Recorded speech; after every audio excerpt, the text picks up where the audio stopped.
Eh, Buenas tardes. Bueno, vamos a ver el tema del día de hoy, de angina estable. Vamos a comenzar con la definición. Las enfermedades cardiovasculares son la primera causa de morbilidad extra e intrahospitalaria. La angina es la presentación inicial en aproximadamente la mitad de los pacientes que tienen la enfermedad arterial coronaria. La angina de pecho estable es una de las formas de expresión clínica clásicas de la cardiopatía isquémica. En la definición, vamos a ver que la angina de pecho se caracteriza por ser un síndrome clínico presentando una sensación o disconfort, molestia o incomodidad en el tórax, las mandíbulas, hombros, espalda, brazos que típicamente se desencadena por el ejercicio y se alivia con el reposo o la nitroglicerina, que esta es atribuible a una isquemia miocárdica. La forma típica de esta enfermedad arterial coronaria obstructiva, la obstrucción es la causa más frecuente, aunque en algunos casos puede ser debida a vasoespasmo o una disfunción microvascular. Generalmente, estos episodios son reversibles, generados por un desbalance entre el aporte y la demanda. En relación a la epidemiología, es un poco variable eh, la, en algunos estudios, ya que como es un síntoma, es una manifestación subjetiva, por lo que la evaluación de este síntoma a veces necesita más exámenes y su epidemiología no es del todo clara, siendo que en muchos libros mencionan que esta puede estar infradiagnosticada. En Europa, la prevalencia de angina estable en la población es de un 2 al 4%, con variaciones significativas de acuerdo al grupo de edad. Esto se va incrementando con relación al incremento de la edad. La prevalencia de la angina en algunos estudios aumenta con la edad en un 5 a 7%. En mujeres está alrededor de 45 a 64 años con una edad con un porcentaje de 10 a 12% y se incrementa en las mujeres de 65 a 84 años y de un 4 a 7% en varones de 45 a 64 años y de un 12 a un 14 entre los 65 y 84 años. Como vemos acá, existe acá las tablas de algunos estudios donde ven la angina estable eh, con criterios clínicos y la confirmada, donde la edad y los factores de riesgo son los factores que van incrementando la prevalencia de esta enfermedad. Entonces, la evaluación de los factores de riesgo, la edad y, en algunos casos, los hombres en los primeros años de edad, suelen ser los factores más importantes. En los factores de riesgo cardiovascular, tomamos en cuenta la obesidad, el sobrepeso, la obesidad central, la hipercolesterolemia, diabetes, un fumador activo y la hipertensión arterial sistémica. En relación al pronóstico, es importante que no solo el síntoma debe ser considerado, sino se debe hacer una evaluación general de los factores de riesgo cardiovascular, siendo que una persona que posee más factores de riesgo cardiovascular y tiene el síntoma de angina tiene un pronóstico malo. En realidad, también hay otros datos como un paciente que presenta frecuencia cardíaca elevada en reposo, una disminución en la fracción de eyección del ventrículo izquierdo, con datos de insuficiencia cardíaca, alteraciones en la anatomía coronaria, especialmente con un mayor número de arterias coronarias enfermas, que exista una localización proximal de las estenosis coronarias, siendo las bifurcaciones, o que exista estenosis coronaria severa. También la existencia de datos de isquemia extensas, una capacidad funcional reducida y que la angina se manifieste con pequeños esfuerzos o incluso en reposo.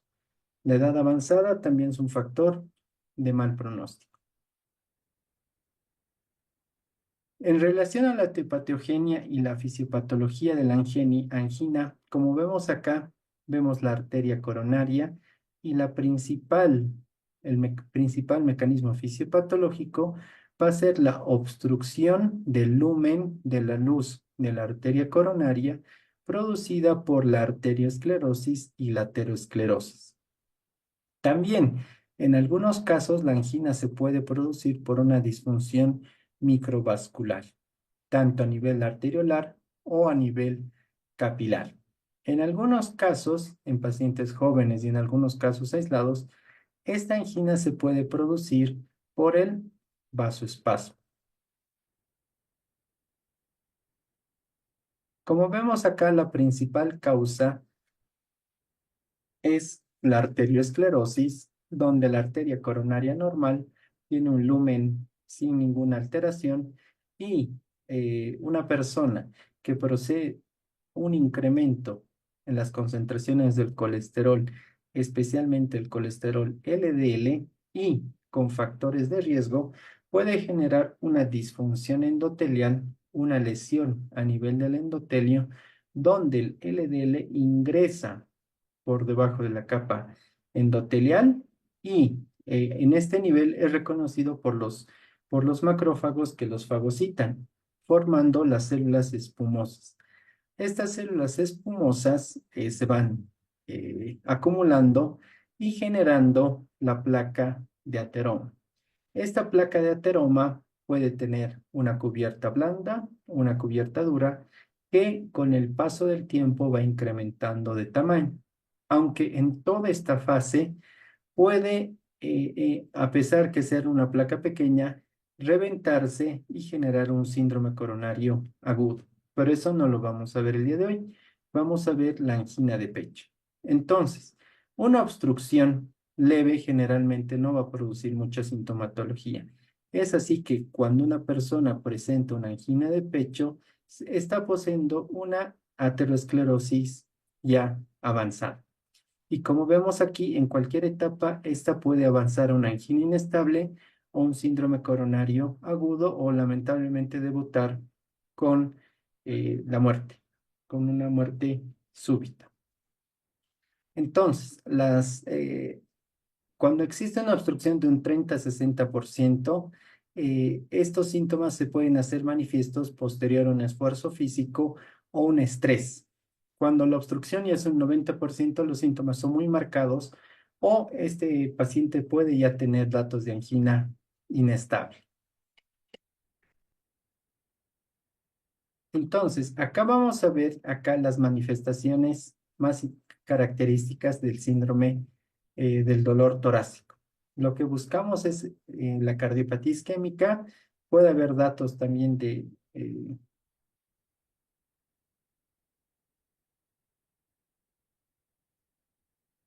datos de dolor pericárdico, pleurítico o aórtico. El dolor isquémico se caracteriza por un dolor opresivo retroesternal, tipo quemazón irradiado hacia el cuello, la mandíbula, el epigastrio, los hombros y los brazos. Se asocia un cortejo neurovegetativo y puede estar relacionado con el esfuerzo o en el reposo. La duración es de minutos a horas. Las causas son relacionadas con síndrome coronario agudo, sin o con elevación del segmento ST, una angina inestable, la miocardiopatía de estrés, una crisis o emergencia hipertensiva, una taquiarritmia, miocardiopatía hipertrófica o una estenosis aórtica severa. Es importante correlacionar con un electrocardiograma que pueden generar cambios dinámicos del segmento ST o la aparición de un bloqueo de rama izquierda o de rama derecha de nuevo. Las arritmias o un bloqueo auriculoventricular de alto grado, la radiografía de tórax. El dolor pericárdico es un dolor torácico, pero que se caracteriza por que dura muchas horas y además es un dolor pungitivo que cambia con los movimientos respiratorios y con los cambios de posición. Los cambios respiratorios y cambios de posición no generan ningún cambio en relación al isquemia. En cambio, en el dolor pericárdico pueden incluso disminuir el dolor, ¿ya? O aumentar el dolor. Por lo que en un paciente con dolor que acude a emergencia es importante preguntarle a la respiración y los cambios de posición. Esto se produce por una inflamación del miocardio o del pericardio. En el electrocardiograma genera una elevación difusa del segmento ST con un infradesnivel del segmento P. Y si se asocia con derrame pericárdico, puede presentar disminución en el voltaje. En relación al dolor pleurítico, presenta las mismas características que el dolor pericárdico y puede ser súbito en el caso de un neumotórax o de un tromboembolismo pulmonar.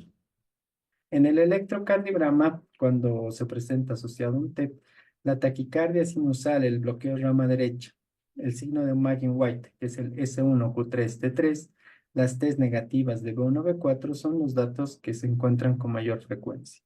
En relación al dolor torácico de origen aórtico, es un dolor supraescapular que puede migrar de forma descendente, que se puede asociar a un cortejo neurovegetativo, es un dolor abrupto, continuo y muy intenso, y en la hipertensión generalmente es uno de los antecedentes más frecuentes y existe una simetría de pulso. En el síndrome aórtico tenemos la disección y el hematoma intramural y la úlcera aórtica. Pueden no haber muchos cambios en relación en el electrocardiograma, solo exceptuando si existe alguna alteración en la aorta ascendente que puede comprometer las arterias coronarias. Y en la radiografía de tórax, el dato más llamativo es el ensanchamiento del mediastino superior con imagen de doble rodilla del botón aórtico. Para la angina de pecho, el diagnóstico y la estratificación son los puntos más importantes. Para el diagnóstico tomamos en cuenta tres características clínicas. Primero, que tenga el dolor típico, o sea que es un dolor precordial, retroesternal, producido por el ejercicio o el estrés y que desaparece con el reposo y la nitroglicerina. Estas tres características si una persona posee las tres características, se denomina la angina típica, que clínicamente da un alto valor al origen cardíaco. Si una persona no tiene los tres, solo presenta dos características, se llama una angina típica. Si no tiene ninguno o solo una característica, se la llama inespecífico o no anginoso. Es importante la estratificación porque, como habíamos comentado, un paciente que presenta angina en una clase más avanzada suele ser de peor pronóstico o de mayor compromiso.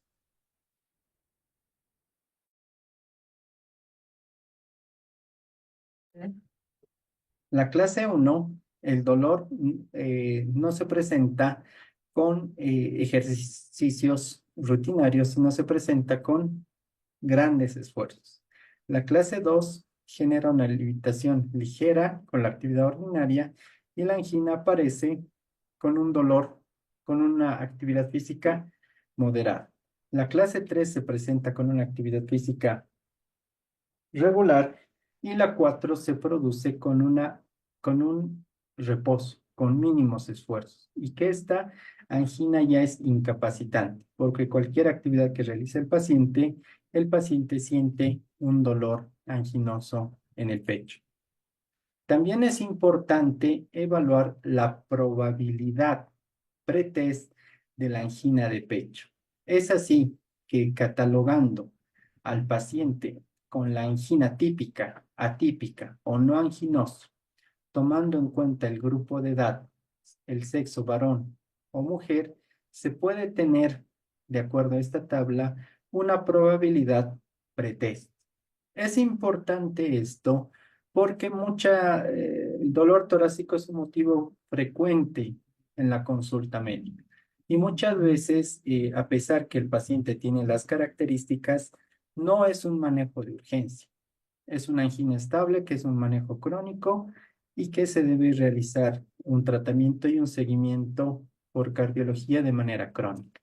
En cambio, una angina muy característica eh, debe ser evaluada con algunas pruebas para ver el compromiso cardíaco, porque en algunos casos pacientes refieren todas las manifestaciones clínicas, pero no hay un compromiso en la circulación coronaria.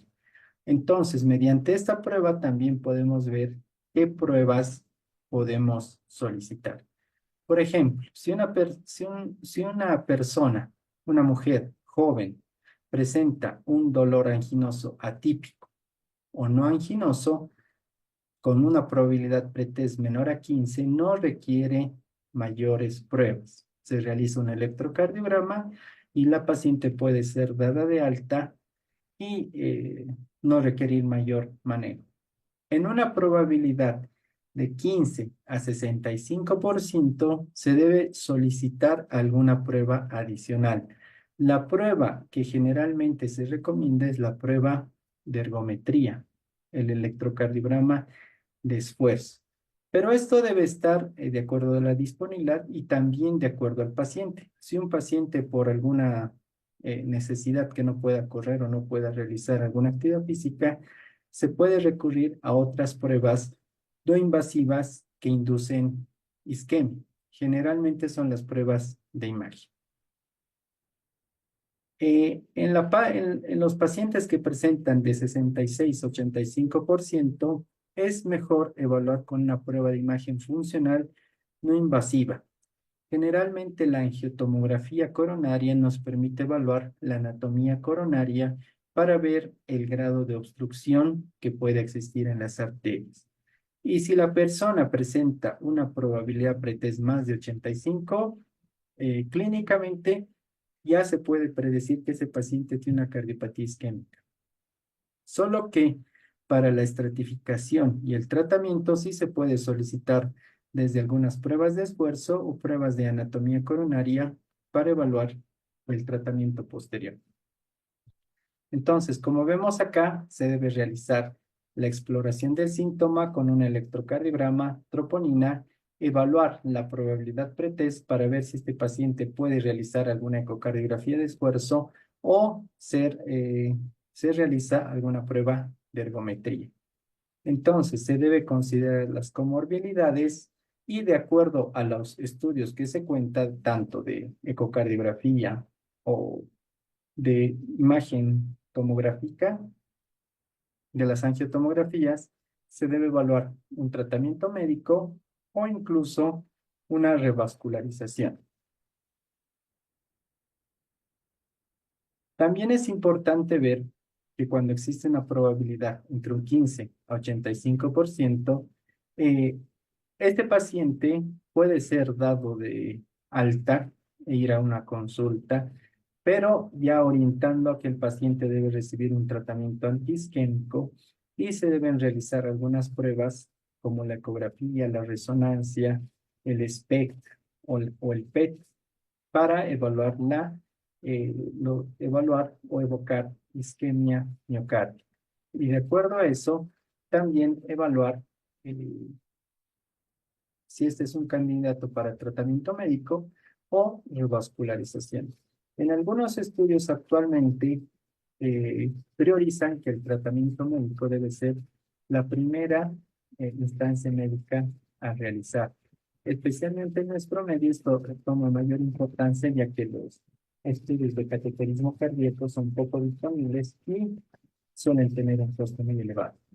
Pero se debe proponer cuando esto tiene algunas características. Eso se va a evaluar en los siguientes temas con el tema de síndrome coronario aguda y síndrome coronario o angina inestable.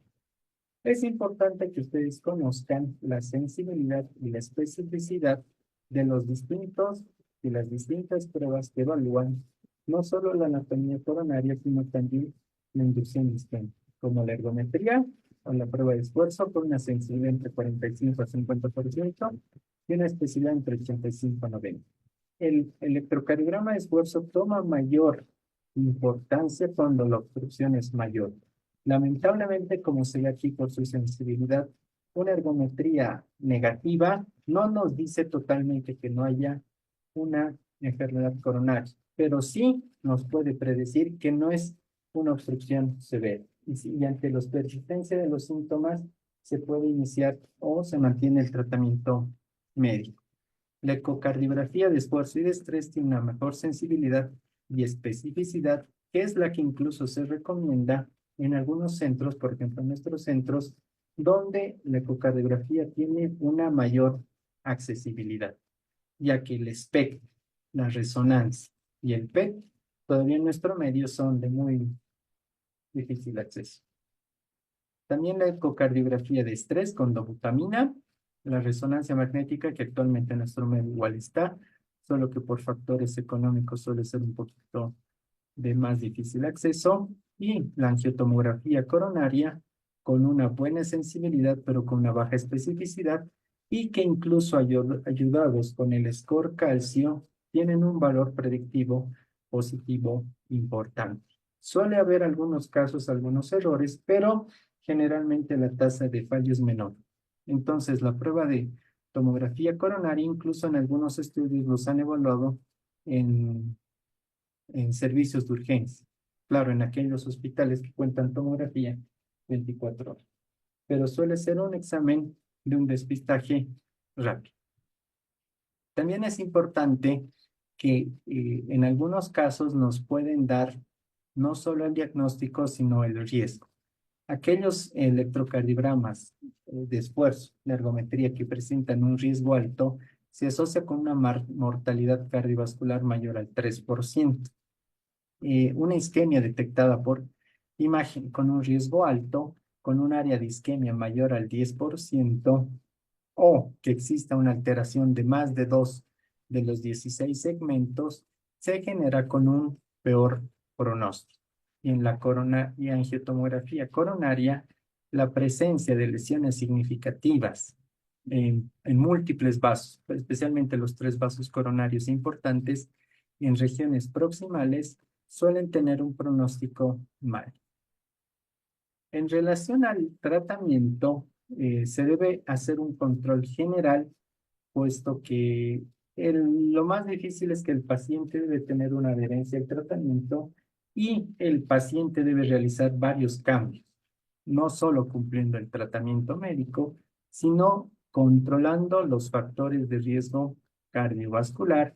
El paciente debe estar informado y conocer sobre los síntomas, debe tener alguna limitación en relación a las actividades físicas, conociendo que estos deben ir progresando poco a poco.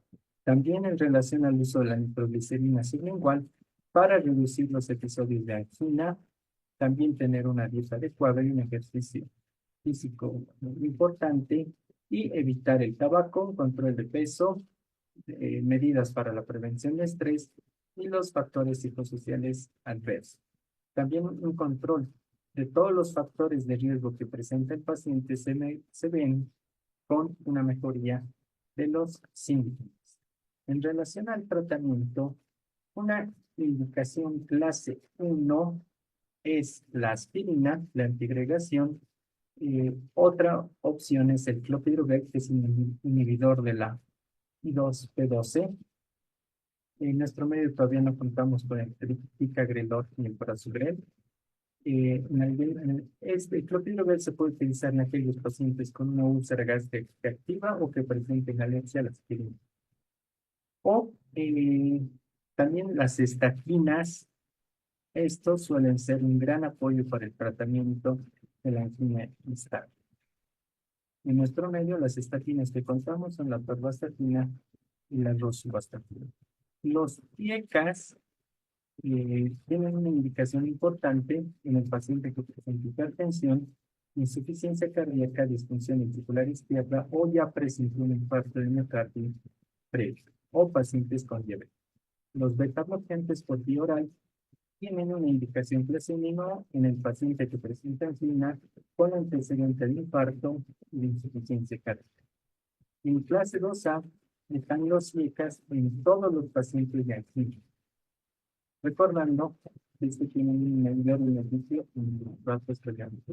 En la clase 2 son los pacientes que han hidratos, que presentan HbL bajo y hipertriglicéridos. El tratamiento con el tratamiento clínico con el sulfadoxina es el paciente con el triglicéridos bajo y el hipertriglicéridos.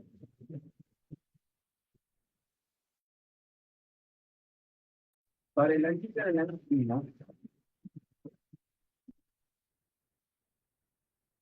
Para el alivio de la angina, la primera línea son los nitratos de ozono. En el primer encontramos con el mononitrato. Después sigue una línea de casos con los nitratos. También los betabloclantes o los carbonizados tienen una reducción de la frecuencia de que disminuye o eliminar la angina. También la combinación de los beta-bloqueadores y los antagonistas, especialmente en los libros y hídricos, generan una mejoría, especialmente en aquellos pacientes que tengan una clase funcional entre 2 a 3 de la clasificación canadiense de angina.